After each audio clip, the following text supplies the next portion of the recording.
in the accountability Bible reading group that I've mentioned before.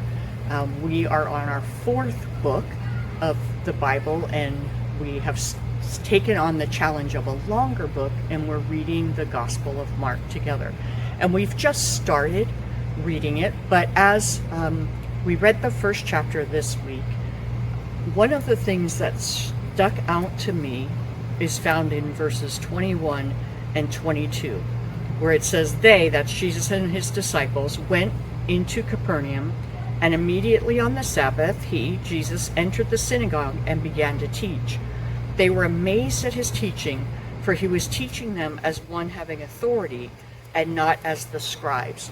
And it struck me that many times when it comes to sharing the truth of God's word, especially with those who are not yet believers, we can kind of shrink back because, first of all, we feel like we don't know what to say. We might feel like, what if they reject us? We might feel like, in the day and age in which we live, to say that you are a believer in Jesus seems kind of countercultural. But what we need to remember is that Jesus has authority. And then when we speak his words, when we share his truth, we can speak with confidence because he has authority. It was recognized when he was on earth. And we don't need to shrink back. We don't need to be reluctant. We don't need to be ashamed when we speak about the gospel, when we speak about the love of God, when we speak about the death of Jesus and the resurrection of Jesus, because he is the one who has authority.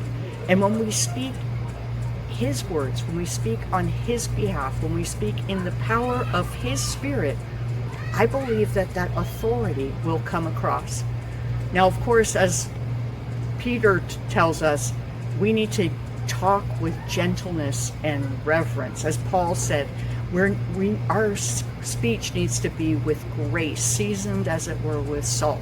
As James said, we're to be quick to hear, slow to speak, and slow to become angry. All of those things are true. But when we speak God's word in the confines of those things, in the boundaries of those things, when those other things are present, I believe that we can speak with confidence because we are not speaking on our own authority, but on the authority of Jesus. And his authority was recognized by all those who came in contact with him.